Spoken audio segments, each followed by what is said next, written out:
Good morning, everyone.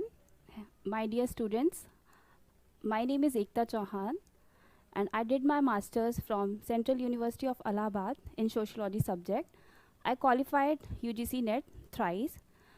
So आज हम sociology से रिलेटेड बात करेंगे. सोशोलॉजी सब्जेक्ट से sociology subject as a subject वो डेवलप कैसे हुआ, इमर्ज कैसे हुआ, उस बैकग्राउंड पे बात करेंगे हम.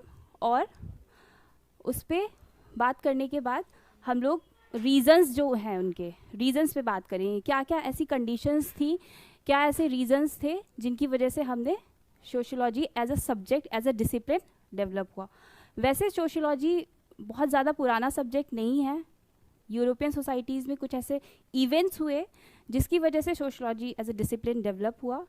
तो चलिए अब हम बात करते हैं कि वो इवेंट्स क्या थे, क्या ऐसा बैकग्राउंड था और इमरजेंस ऑफ सोशोलॉजी कैसे आया. ठीक है, तो यहाँ पे मैं लिख देती हूँ. ये सोशोलॉजी की फर्स्ट क्लास है जिसमें हम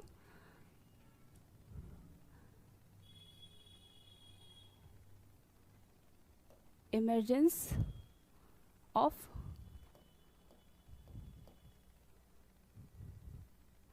सोशोलॉजी पे बात करेंगे. राइट तो अब हम इसमें जो 3 इवेंट्स हैं, क्या वो ऐसे 3 इवेंट्स हैं जो कि हमें बताते हैं कि इमरजेंस ऑफ सोशोलॉजी क्यों हुआ, क्या ऐसे चेंजेस हुए थे. किसी भी सोसाइटी में 3 तरीके के चेंजेस आ सकते हैं: पॉलिटिकल, इकोनॉमिक एंड सोशल. और ये तीनों ही कंडीशंस फुलफिल कर रहे थे यूरोपियन सोसाइटी में जो भी चेंजेस हो रहे थे. फर्स्ट थिंग क्या है, पहला जो चेंज आया वो था एनलाइटनमेंट, जिसको हम रेनेसा भी कहते हैं.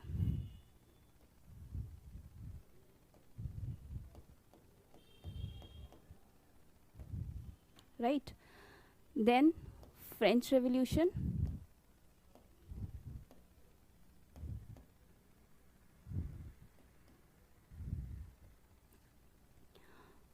उसके बाद इंडस्ट्रियल रेवोल्यूशन.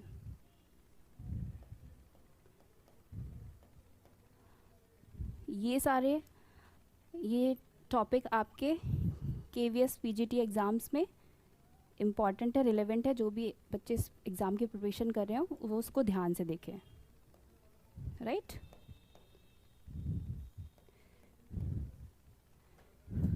ठीक है, तो हम एनलाइटनमेंट की जब बात करते हैं, एनलाइटनमेंट मतलब होता है रेनेसा. रेनेसा वर्ड रीबर्थ से आया है, मतलब पुनर्जन्म. ठीक है, तो यूरोपियन सोसाइटीज़ जो भी थी वो इतनी ओल्ड ट्रेडिशन प्रैक्टिसेस कर रही थी. पहले जो सोसाइटी थी यूरोप में वो रिलीजन सेंट्रिक थी. चर्च एक उसकी एब्सोल्यूट अथॉरिटी होता था, जिसकी वजह से चेंजेस आना शुरू हुए. लोगों के अंदर रैशनैलिटी, साइंटिफिक टेम्परामेंट धीरे धीरे डेवलप होने लगा. वहाँ पे लोग रिलीजन सेंट्रिक होने की बजाय धीरे धीरे मूव करने लगे ह्यूमन सेंट्रिक पे, क्योंकि पहले धर्म के नाम पे लोगों को बहुत सारे बंधन में रखा जाता था, बहुत सारे ट्रेडिशंस उन पे थोपे जाते थे. तो उन सब चीज़ों से निकल के एक इंडिविजुअलिटी को खोजने के लिए रेनेसा आया. राइट तो ये 14th सेंचुरी में आया था. ठीक है, फ्रेंच रेवोल्यूशन, अभी मैं आपको एक ओवरव्यू दे रही हूँ. फ्रेंच रेवोल्यूशन हमारा फ्रांस में आया था. ठीक है, ये हम इटली कर सकते हैं और ये हम इंग्लैंड कर सकते हैं. राइट तो 14th सेंचुरी में इटली में और आसपास के एरियाज़ में रेनेसा डेवलप हुआ. अब हम बात करते हैं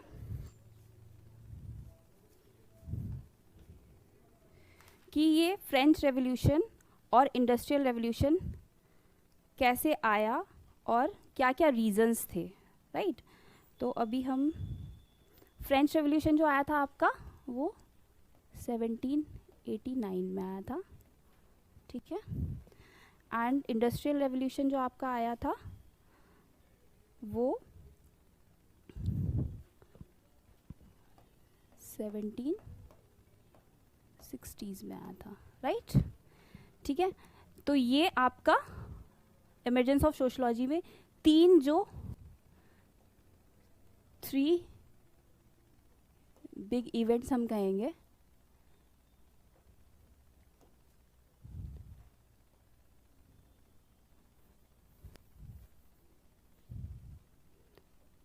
थ्री बिग इवेंट्स जो कि रीजंस थे, राइट? तो यहाँ पे लोगों के अंदर लॉजिकल एनालिसिस और रीजनिंग वाली क्षमता आने लगी, राइट? ह्यूमन जो था वो डेवलप करने लगा कि हमें चर्च सेंट्रिक ना होके ह्यूमन सेंट्रिक बनना है। रिलीजन पे क्वेश्चन मार्क आने लगा, ठीक है? यहाँ पे फ्रेंच रेवोल्यूशन में जो बात हुई थी वो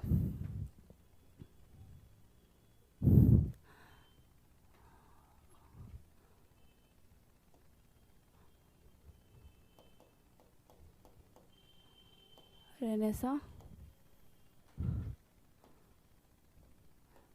मैं फ्रेंच रेवोल्यूशन को FR लिख रही हूँ और इंडस्ट्रियल रेवोल्यूशन को IR लिख रही हूँ, राइट? ये आपको पता है 14th सेंचुरी में आया था।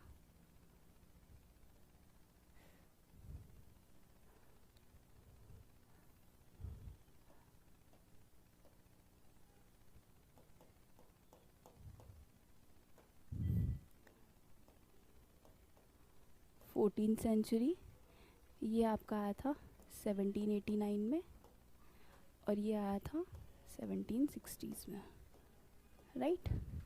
इसमें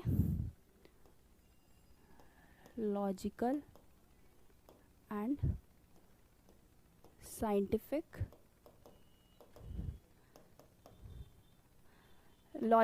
साइंटिफिक टेम्परामेंट की बात हुई थी। टेम्परामेंट, ठीक है? Human centric, from church centric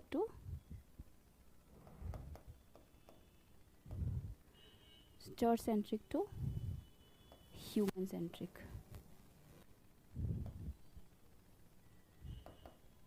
यहाँ पे लिबर्टी, इक्वालिटी एंड फ्रैटर्निटी, इन सब पे बात हुई थी। इंडस्ट्रियल रेवोल्यूशन में क्या हुआ था? मैन इज रिप्लेस्ड बाय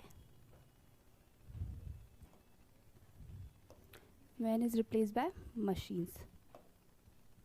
तो ये 3 बड़े इवेंट्स थे जिसकी वजह से यूरोपियन सोसाइटी में बहुत सारे चेंजेस आए थे। रेनेसा की वजह से सोशल चेंजेस आए थे, इसकी वजह से पॉलिटिकल चेंजेस आए थे, फ्रेंच रेवोल्यूशन की वजह से, और इंडस्ट्रियल रेवोल्यूशन की वजह से इकोनॉमिक चेंजेस आए थे।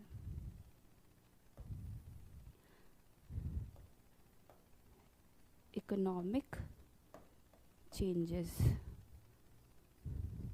यहाँ पे एक बात और ऐड कर लीजिए, फैक्ट्री सिस्टम आ गया था यूरोप में,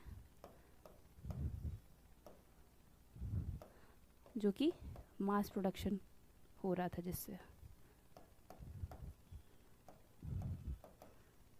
राइट? और यहाँ पे फ्रेंच रेवोल्यूशन में एंड ऑफ फ्यूडलिज्म हुआ, राइट? तो ये 3 बड़े रीजंस थे रेनेसा, फ्रेंच रेवोल्यूशन और इंडस्ट्रियल रेवोल्यूशन की अगर हम बात करें तो। उसके बाद अब हम आते हैं कि इन चेंजेस की वजह से political change, social change and economic change,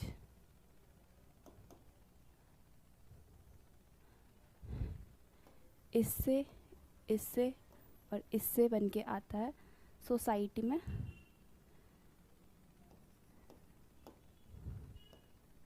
science of society. जो उस टाइम के फिलोसफर्स थे, जो अर्ली सोशोलॉजिस्ट थे, वो सोचने लगे कि ये इतने सारे चेंजेस आ रहे हैं, पॉलिटिकल, सोशल और इकोनॉमिक चेंजेस, इनकी वजह से सोसाइटी में चेंज आ रहा है। इकोनॉमिक चेंजेस, इंडस्ट्रियल रेवोल्यूशन की वजह से क्या, माइग्रेशन आ गया, ठीक है। रिजल्ट्स क्या रहे, रिजल्ट्स रहा हमारा economic changes, industrial revolution, French revolution. मैं रेनेसा को ऐसे लिख दे रही हूँ, ठीक है, रेनेसा।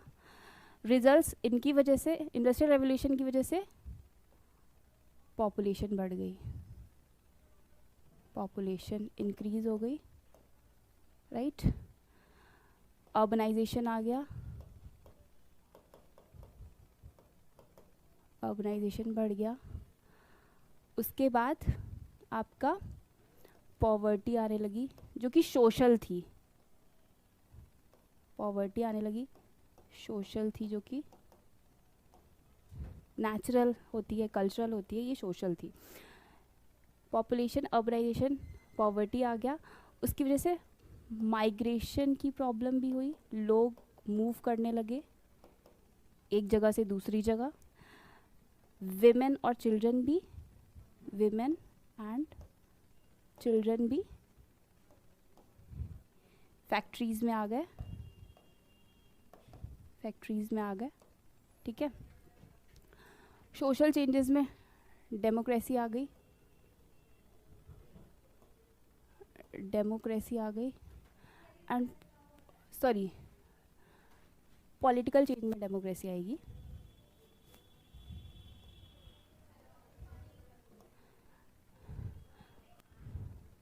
सोशल चेंज में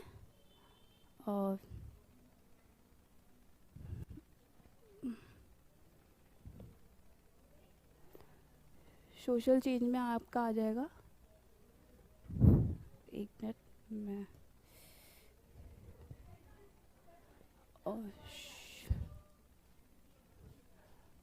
यहाँ सोशल चेंज में आपका क्या हुआ, इन्वेंशंस होने लगे,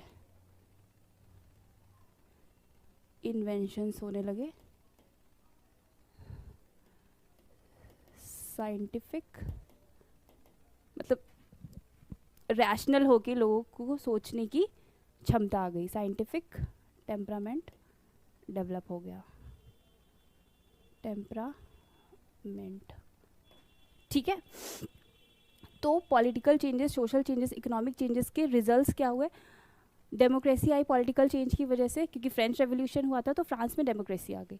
सोशल चेंजेस रेनेसा की वजह से, आप साइंस को देखते हैं, साइंस, साइंटिफिक टेम्परामेंट आपका डेवलप होता है, रैशनल तरीके से सोच पाते हैं, चीज़ों को एनालाइज करते हैं। और यही नहीं, आप ये सोचते हैं कि सिर्फ चर्च ही अथॉरिटी नहीं है, एक इंडिविजुअल की भी कोई खुद की चॉइसेस होती हैं, फ्रीडम और इक्वालिटी की बात होने लगी। इंडस्ट्रियल रेवोल्यूशन में पॉपुलेशन बढ़ गई, रिजल्ट हुआ इंडस्ट्रियल रेवोल्यूशन की वजह से, अर्बनाइजेशन आ गया, नई सिटीज़ डेवलप हुई, पॉवर्टी आया, माइग्रेशन होने लगा, और विमेन एंड चिल्ड्रन भी फैक्ट्रीज़ में काम करना शुरू हो गए। तो ये यूरोपियन सोसाइटीज़ में चेंजेस आ रहे थे। अब इन चेंजेस को स्टडी करने के लिए, इन चेंजेस को स्टडी करने के लिए sociology as a subject develop हुआ, इमर्ज हुआ, राइट। तो अब हम देख लेते कि sociology,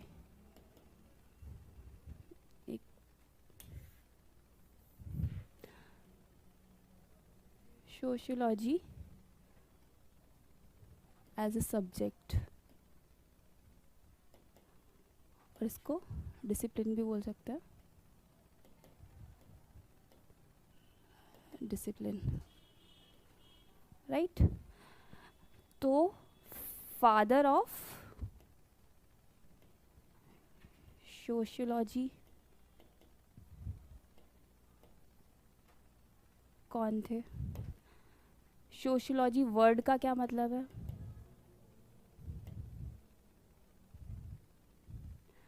sociology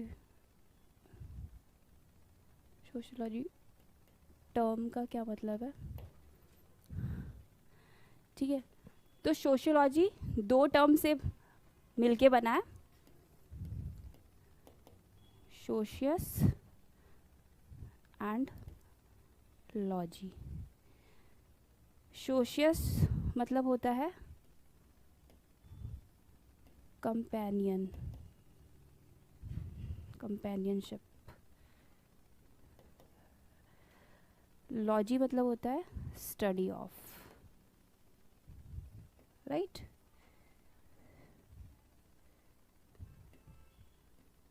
study of. Socius companionship and logy study of, ये लैटिन है आपका और ये ग्रीक वर्ड है, ठीक है।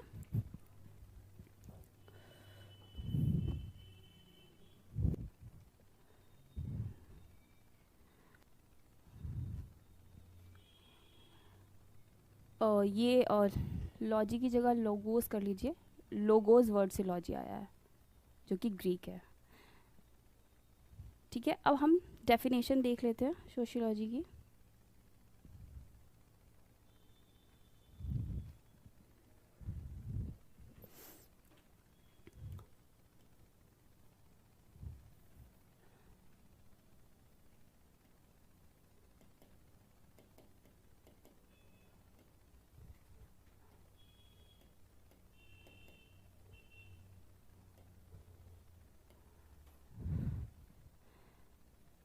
ये बहुत सिंपलेस्ट वे में मैं आपको डेफिनेशन बता रही हूँ। The study of society, rather you can say the systematic study of society and social institutions। ये बहुत बेसिक सी, सोशल इंस्टीट्यूशंस क्या होते हैं हम बाद में पढ़ेंगे इनके बारे में।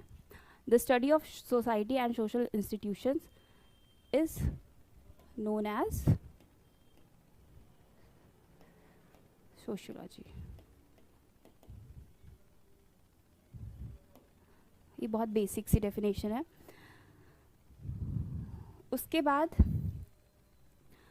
ये तो मैंने आपको पूरा एक फ्रेमवर्क तैयार करके दे दिया है कि क्या कंडीशंस थी, कैसे डेवलप हुआ, कौन से बड़े वो 3 इवेंट्स थे, लाइक रेनेसा, इंडस्ट्रियल रेवोल्यूशन और हमारा फ्रेंच रेवोल्यूशन। ये बैकग्राउंड था, ये सारी कंडीशंस, प्री कंडीशंस दे रहा था सोशियोलॉजी को एज अ सब्जेक्ट डेवलप होने के लिए। और इनकी वजह से जो चेंजेस आ रहे थे सोसाइटी में, बीट पॉलिटिकल, सोशल और हमारे इकोनॉमिक चेंजेस जो भी थे, इनकी वजह से sociology as a subject develop हुआ। क्योंकि वहाँ के जो थिंकर्स थे जैसे कि मॉन्टेस्क्यू हो गए, रूसो हो गए एक्सेट्रा, ये सब लोग वहाँ पे बातें करने लगे रेनेसा के बारे में, फ्रांस में वहाँ पे अपने अपने थॉट्स देने लगे, एक्सप्रेस करने लगे। तो अब हम कुछ थ्योरेटिकल पार्ट को देख लेते हैं। और हाँ, फादर ऑफ सोशियोलॉजी मैं आपको बता देती हूँ। Father of sociology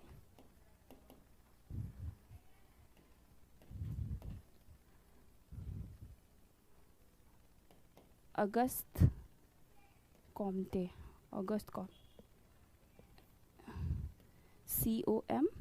COMTE।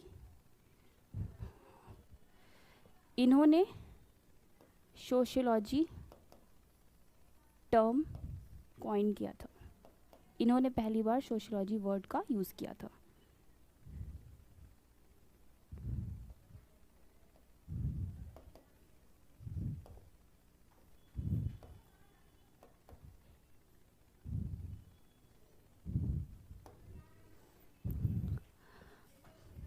कब कॉइन किया था इन्होंने टर्म? 1839 में।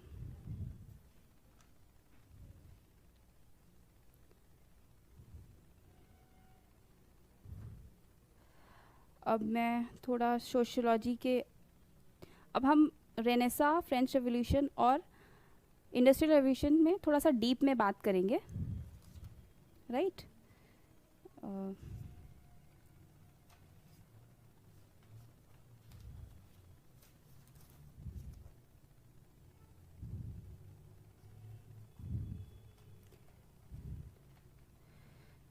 आप तब तक नोट कर सकते हैं।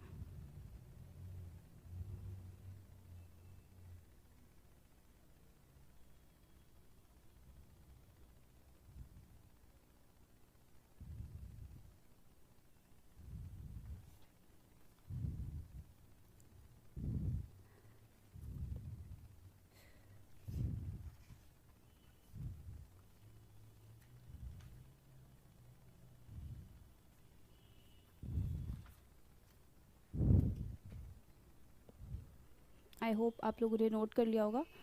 प्रीवियस भी आप देख सकते हैं, ये चेंजेस हैं।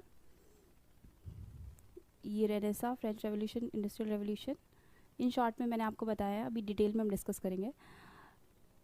ये आप ऐसा फ्लो चार्ट जैसा बना सकते हैं, राइट।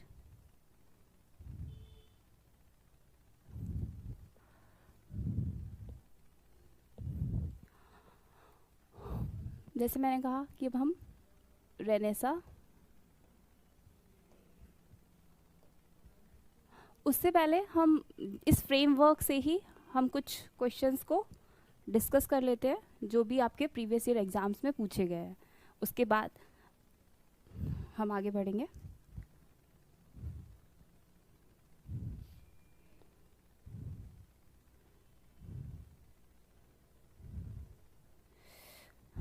फर्स्ट क्वेश्चन है जो कि प्रीवियस ईयर में पूछा गया था। The term sociology coined bye whom। तो अभी मैंने आपको बताया, यहाँ पे 4 ऑप्शन दिए गए थे, Saint Simon, Herbert Spencer, Auguste Comte, Durkheim. तो इसका आंसर जैसे कि मैंने आपको बताया था अगस्त कॉम्ट होगा, राइट। ये प्रीवियस ईयर का क्वेश्चन है जो कि यूजीसी नेट में पूछा गया था और भी कई सारे एग्जाम्स में पूछा गया था। तो ऐसे क्वेश्चन आएंगे। उसके बाद अभी हमने पढ़ा कि सोशियोलॉजी टर्म मैंने आपको बताया कि कब कॉइन हुआ था, 80।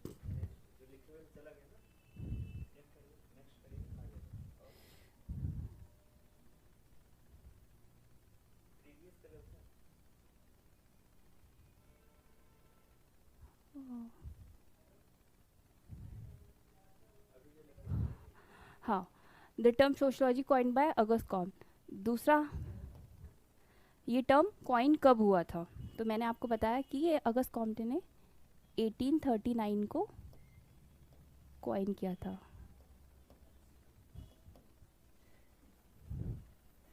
इसी में लिख देती हूँ,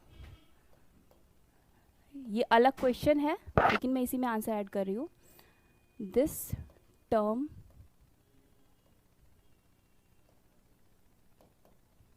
coined in 1839, राइट। उसके बाद एक और क्वेश्चन आया था, ठीक है, थैंक यू।